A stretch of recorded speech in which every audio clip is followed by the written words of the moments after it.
Yang belum menikah mudah-mudahan bisa segera menikah. Yang sudah menikah mungkin bisa nambah 2 atau 3 atau 4. Ana dengar sendiri doanya seperti itu. Aminnya kencang, amin gitu. Iya, dan tahu isi hatinya makmum banget tuh imam. Ada yang udah tua Ustadz, umur 70 mungkin udah duduk di kursi Ustadz, amin juga Ustadz, amin. Padahal dia berdiri aja udah susah. Jadi tapi gini Ustadz, Afwan, itu boleh nggak misalnya memang seorang imam itu dia membawakan doa sampai ke arah sana?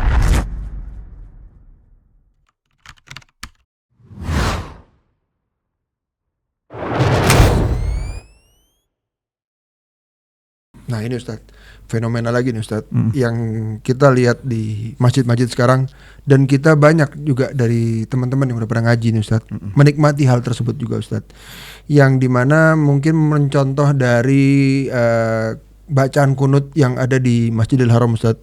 Dia luar biasa, panjang ya Ustadz.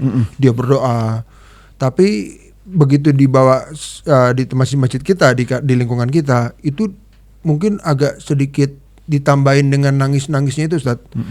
Mungkin benar sih Ustadz nangisnya itu Ustadz, tapi apakah boleh Ustadz seperti itu Ustadz? Jadi kunutnya panjang, lalu dia ada nangis-nangisan bareng di situ, lalu juga doanya juga dilagu-laguin Ustadz. Jadi doa-doanya itu dibikin seperti baca Quran gitu Ustadz. Itu ada nggak sih Ustadz memang tuntunannya untuk hal seperti itu Ustadz?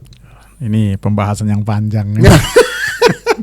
Lo enggak, katanya kan ada ulama tuh Ustadz yang mengkritisi hal tersebut. Itu seperti apa Ustadz? Baru-baru ini adalah Syekh Saleh bin Sa'ad As-Suhaimi, mufti besar dari kota Madinah. Beliau mengkritik secara langsung bagaimana para imam yang mereka membaca bacaan kunutnya dengan dilagu-lagu, kemudian disajak-sajakkan itu seperti berdoanya ada kesesuaian. Kalau belakangnya dod semua, jadi udah kayak bersajak. Kemudian dipaksakan untuk menangis, bahkan nangisannya itu seperti teriak-teriak. Padahal kata beliau, kata Syekh Saleh, tangisannya Nabi SAW ke azizil mirjal, seperti suara yang diredam dalam dadanya, seperti gemuruh air yang ada di bejana ataupun di kuali. Nggak pernah tuh yang sampai gitu-gitu Ustaz kan? Jadi ditahan. Dan para salafus saleh ketika mereka menangis karena Allah, tangisan mereka dia tahan, lebih-lebih apabila di hadapan kaum muslimin. Ada yang pura-pura flu, ada yang pura-pura dia itu melakukan apa. Yang penting mereka itu mengalihkan kaum muslimin supaya jangan mengira dia itu menangis. Jadi diumpetin. Iya, karena keutamaan menangis karena Allah Subhanahu wa taala, ketika menangisnya itu sendirian antara dia dengan Allah Subhanahu wa taala. Rasulullah sallallahu alaihi wasallam mengatakan sab'atun yudhilluhumullahu yauma la dhilla illa dhillu. 7 manusia yang mendapatkan naungan dari Allah Subhanahu wa taala di hari yang tidak ada naungan kecuali naungan dari Allah Subhanahu wa taala. Satu di antara 7 golongan tersebut adalah rajulun dzakarallaha khalian fafadat aina. Seseorang yang mengingat Allah dikala dia sendiri, kemudian dia menangis, ingat terhadap dosa-dosanya, ingat terhadap bagaimana azab Allah, ingat akan kebesaran Allah, maka yang seperti ini mendapatkan pujian dari Allah Subhanahu wa taala. Jadi harus ditahan, jangan sampai ketahuan sama sebelah sama ini, jangan sampai, apalagi terus imamnya yang kalau sampai nangis-nangis juga dalam berdoa, berarti berlebih-lebihan dong Ustaz. Berlebih-lebihan tentunya, karena seharusnya ketika seorang itu hatinya lebih tersentuh dengan ayat-ayat Al-Quran yang membahas tentang azab, yang membahas tentang iman, tentang kufur, tentang neraka, tentang surga, tentang orang-orang soleh, seharusnya lebih tersentuh. Maka apabila satu hati tidak tersentuh dengan Al-Quran, kemudian disentuh dengan bacaan-bacaan yang lain selain Al-Quran, maka ini adalah tanda tanya yang sangat besar. Gitu. Itu pernah Ustaz, baru mulai kunutnya Ustaz, baru doanya mulai, udah langsung itu baru mulai. Jadi padahal belum sampai ke tengah doa baru mulai, udah masuk begitu. Dia udah pakai mode kunut. Makanya jadi mungkin kecepatan kali dia mulai ininya. Soalnya waktu bacaan Quran yang panjang itu nggak ada dengar suara nangis sedikit lah Ustaz, sedikit suara paling isak-isak dikit, cuman nggak ada yang sampai kayak yang pas kunut itu Ustaz, hampir rata-rata Ustaz banyak tuh pada nangis. Dan memang yang ajib waktu itu Ana pernah dengar begitu. Ini baru mulai kunutnya, belum apa-apa udah ada yang gitu. Ini belum apa-apa udah siap-siap Ana bilang. Ya, dan Ana ingatkan ini adalah yang dikatakan oleh Syekh Saleh. Ya, Syekh Saleh dan beredar di channel YouTube beliau gitu, tentang apa yang beliau katakan sebagai hamzah fi adzanil a'imma wal muadzinin. Apa nasihat yang beliau berikan kepada para imam dan para muadzinin. Jadi bisa merujuk ke situ Ustaz ya? Iya bisa. Kemudian yang perlu diingatkan juga, yang beliau tekankan adalah supaya para imam ketika menjadi imam dalam sholat witir tidak memperpanjang kunutnya. Sebagian kunutnya sampai setengah jam. Iya, 15 menit paling sedikit Ustaz. Beliau sampai mengatakan la tazid ala daqiqah wala daqiqatain. Kalau bisa dianjurkan untuk tidak lebih dari 1 menit atau 2 menit saja. Doa utamanya aja. Karena selebihnya adalah membebani kaum muslimin. Boleh kata beliau ditambahkan dengan doa-doa yang termaksur ataupun yang ada dalam Al-Quran ataupun hadis Nabi Sallallahu Alaihi Wasallam. Tapi ingat, jangan sampai waktunya itu durasinya lama sampai membebani orang-orang yang di belakangnya. Karena orang sholat saja, idza shalla ahadukum linnas falyukhaffif. Apabila orang sholat menjadi imam, maka hendaklah dia meringankan. Apabila sholat saja diperintahkan untuk diringankan, lebih-lebih yang berkaitan dengan doa gitu. Dan yang dicontohkan bacanya hanya sedikit dari Nabi. Allahumma hdina fiman hadait wa afina fiman afait wa tawallana fiman tawallait wa barik lana fima a'tait wa qina syarra ma qadait innaka taqdi wa la yuqda 'alaik innahu la ya'izzu man 'adait wa la yadhillu man walait tabarakta rabbana wa ta'alait. Allahumma inni a'udzu biridhaka min sakhatik wa bimu'afatika min 'uqubatik wa a'udzu bika minka la uhsi thana'an 'alaika anta kama athnaita 'ala nafsik. Sudah. Ini yang diajarkan.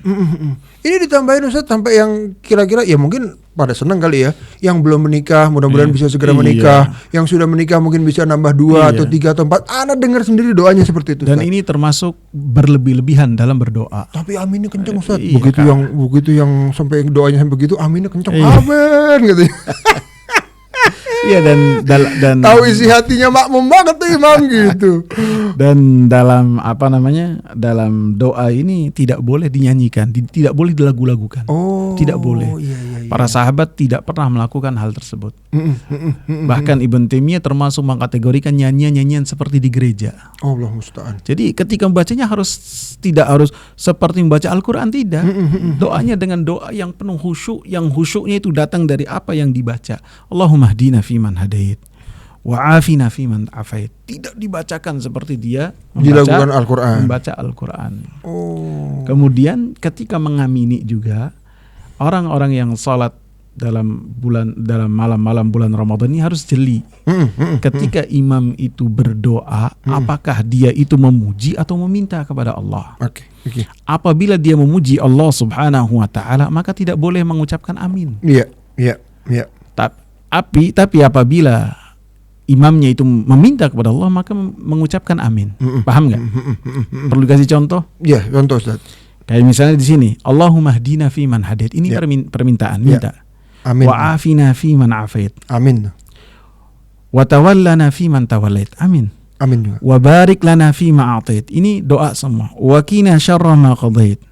Nah, setelahnya memuji Allah, innaka taqdi wa la yuqda 'alaik. Tidak boleh mengucapkan amin.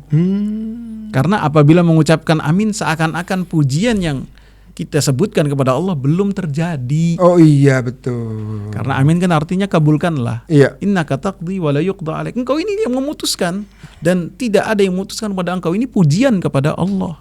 Maka ketika mendapatkan dalam doa kunut pujian, maka bisa kita diam, bisa juga dengan kita mengatakan subhanak, seperti yang saya dapati dalam apa yang telah dikatakan oleh Syekh Saleh Al-Utsaimin, Saleh yang lain, Syekh Saleh Al-Utsaimin. Beliau menyebutkan tentang hal-hal tersebut. Berarti memang harus paham Ustadz kita dengan arti doanya itu Ustadz. Ya minimal paham sedikit gambaran lah. Iya. Dan kalau yang kemarin itu Ustadz, doa yang tadi Ana bahas itu Ustadz, yang dia semoga nambah istri 2 atau 3 atau 4 itu disebutkan di doa kunut. Dan ada yang udah tua Ustadz, umur 70 mungkin udah duduk di kursi Ustadz, amin juga Ustadz, amin. Padahal dia berdiri aja udah susah. Kenceng lagi ya.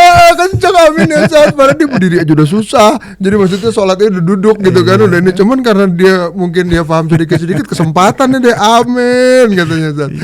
Allahu Akbar. Biasanya mau sholat berdiri itu harus nikah lagi, nanti sholatnya berdiri. Iya makanya Ustadz, itu ajibnya Ustadz. Jadi tapi gini Ustadz, Afwan, itu boleh nggak misalnya memang seorang imam itu dia membawakan doa sampai ke arah sana, atau memang dia hanya batasan meminta akhirat saja misalnya, atau boleh nggak di situ kita meminta juga dunia istilahnya begitu, atau memang apa ya Ustadz, karena kan kita takut termasuk orang-orang yang berlebih-lebihan dalam doanya juga. Tadi kan dalam prakteknya. Nah ini dalam isi doanya, apakah itu termasuk yang berlebih-lebihan juga, atau doa itu hanya bisa kita bacakan di saat sendirian, atau memang di saat kunut pun kita minta sampai hal-hal yang seperti itu, istilahnya hal-hal yang apa ya, yang pribadi-pribadi lah Ustaz. Iya, ya wallahu taala alam, ini yang saya tahu ini adalah termasuk hal-hal yang seseorang melampaui batas dalam berdoa, menyebutkan perincian-perincian yang sangat banyak. Padahal kita diperintahkan dalam berdoa fa'ajmilu fit talab. Doanya itu adalah dengan doa yang telah dicontohkan oleh Rasulullah. Rasulullah ketika berdoa, doanya itu berkaitan dengan hal-hal yang menyeluruh, tidak dengan perincian-perincian. Perincian-perincian itu misalnya seperti Allahumma arhamna fawqal ard, ya Allah rahmatilah kami ketika ada di atas bumi. Warhamna tahtal ard, dan berilah rahmat kepada kami ketika berada di bawah bumi. Warhamna indal ard, dan berilah kami kasih sayangmu juga ketika kami dihadapkan kepada Engkau. Kayaknya bagus banget itu Ustaz. Iya, tapi kayak sajak-sajak gitu. Iya, pertama sajak itu dilarang, ya sajak demikian dilarang. Kemudian perincian-perincian demikian itu adalah detail yang tidak boleh. Seperti ketika kita meminta kepada Allah, ya Allah, saya minta kepada Engkau kendaraan, mereknya ini, tahunnya ini, kalau bisa itu dalamnya ini, kemudian bannya ini, kemudian klaksonnya yang bunyinya demikian. Nah, seperti itu doa-doa yang didoakan oleh seorang, maka kurang adab kepada Allah Subhanahu wa taala dan termasuk melampaui batas. Itu yang menikah lagi loh Ustaz. Minta yang tinggi, putih, lurus, disebutin Ustaz dalam doanya Ustaz. Apa cukup dengan minta istri yang solehah? Iya, seharusnya minta istri yang solehah yang membantu kita taat kepada Allah Subhanahu wa taala. Itu saja ya sebenarnya itu. Jangan di detail. Iya, kayak order. Jadi harus dibedakan mana doa, mana order. Iya, subhanallah. Jadi memang kita ini dalam isi berdoa pun tidak boleh berlebihan Ustaz ya. Iya. Nah ini Ustaz, lalu pertanyaan yang memang ini agak sensitif. Jadi mungkin pernah dilakukan juga di saat kita kunut ini Ustaz, mungkin ada di saat dibarengi dengan kejadian-kejadian mungkin pembantaian atau apa yang terjadi di Palestina. Itu kan kadang kita juga di kunut itu Ustaz, kita panjang mendoakan Palestina di pada saat itu Ustaz. Dan semuanya pun ikut menangis di situ Ustaz. Apakah untuk hal ini Ustaz, yang hal khusus ini Ustaz, untuk mendoakan orang-orang Palestina itu apakah diperbolehkan Ustaz? Iya. Jadi ketika mendoakan untuk saudara-saudara kita dimanapun mereka berada itu dianjurkan, baik di kunut ataupun di luar kunut. Maka yang saya tegaskan seperti apa yang telah disampaikan oleh Syekh Saleh Suhaimi, itu kita tidak boleh memanjangkan doa kunut sepanjang-panjangnya sehingga membebani kaum muslimin. Bahkan beliau mengatakan la tazid ala daqiqah wala daqiqatin, cukup 1 menit 2 menit cukup. Dan ketika kita tidak mendoakan di waktu kunut, bukan berarti kita melalaikan saudara-saudara kita di luar doa kunut. Yang namanya bulan Ramadan ini bulan yang penuh doa. Dimanapun kita dan kapanpun berdoa, Allah Subhanahu wa taala kabul doa kita. Sehingga ketika kita mencukupkan bahwasanya kita itu berdoa seperti apa yang telah dicontohkan oleh Rasulullah sallallahu alaihi wasallam sedikit, maka itu lebih baik daripada panjang akan tapi menyelisihi apa yang telah dicontohkan oleh Rasulullah sallallahu alaihi wasallam gitu. Ya, luar biasa Ustaz. Jadi peringatan ulama ini kan bukan tanpa dasar gitu Ustaz ya. Dia dengan dasar dalil juga, dengan ini juga, dan beliau sampai tegas loh mengatakannya hadhihi bid'ah. Sampai ke situ Ustaz. Subhanallah. Jadi memang udah peringatan ini sudah keras sekali karena memang jadi mungkin kita harus apa ya Ustaz, tidak serampangan lah dalam menerapkan sunnah dengan berlebihan segala macamnya, dan kita harus selalu mau untuk diingatkan gitu Ustaz ya, harus introspeksi dan segala macam. Dan jangan terbawa sama perasaan. Itu Ustaz. Perasaannya ini kaum muslimin suka terhadap hal tersebut. Sedih-sedihan tuh seneng Ustaz. Terus kemudian banyak yang seneng hal tersebut. Jangan. Liyabluwakum ayyukum ahsanu amala. Kita harus kritis, termasuk pada diri kita sendiri, kita pun harus kritis.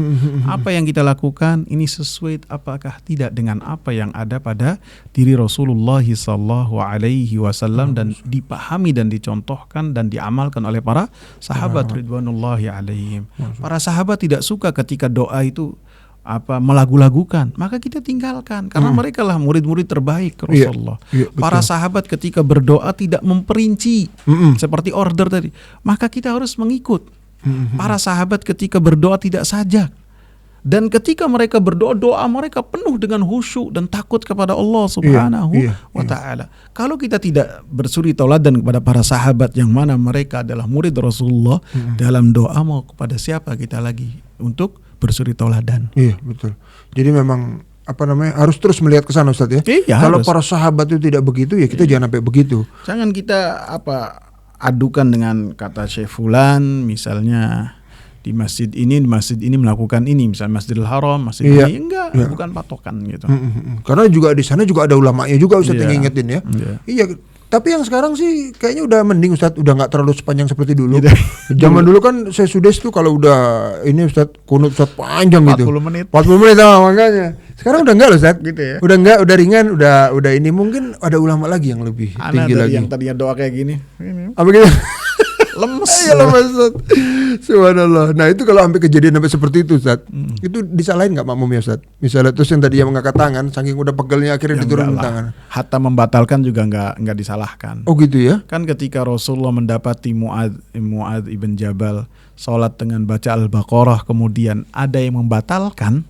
Kemudian dia melaporkan kepada Rasulullah tidak menyalahkan orang yang membatalkan tersebut. Tidak. Itu dalam sholat isya, sholat fardu.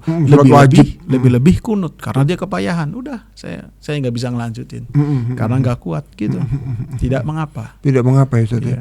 Oh iya, kadang-kadang ada dipaksain Ustaz sampai goyang-goyang Ustaz karena memang dia juga mungkin dia juga terbawa juga dengan doanya dengan apa gitu, dan semua perasaan Ustaz. Semua perasaan.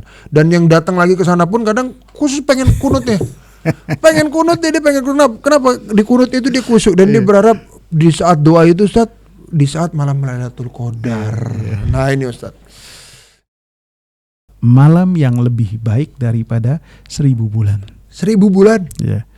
Jadi orang yang di 1000 bulan itu 82 tahun sekitar itu, dia isi dengan ibadah tanpa ada kesia-siaan, tanpa ada dosa. Ketika seorang menghidupkan malam Lailatul Qadar,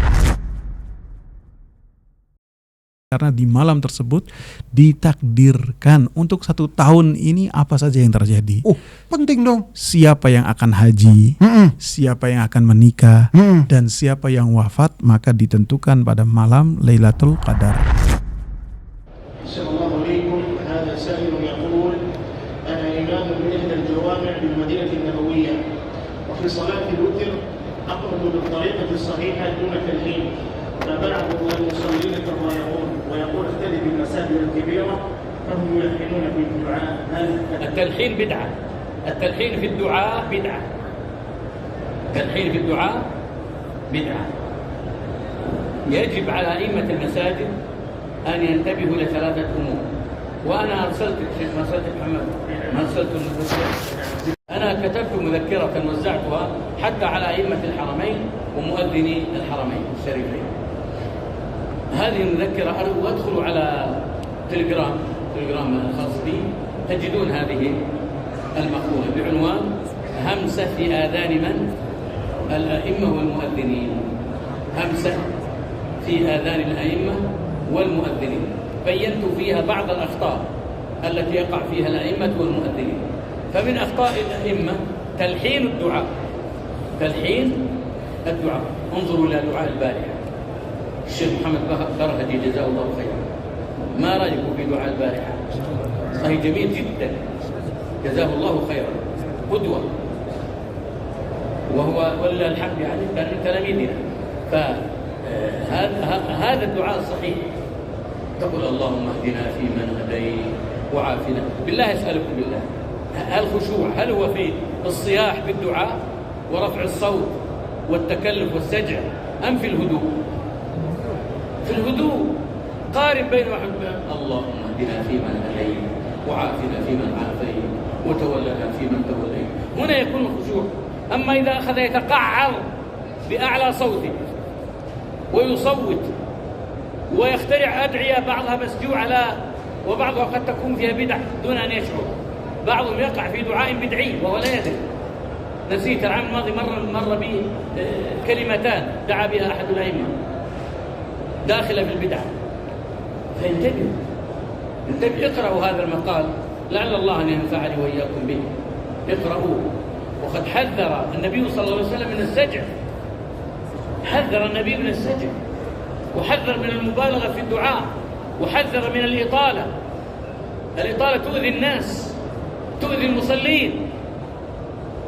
هؤلاء الذين ينتقدون الإمام الذي يختار الأدعية النبوية ولا يطيل، هؤلاء مساكين، هم لا هم لهم إلا ماذا؟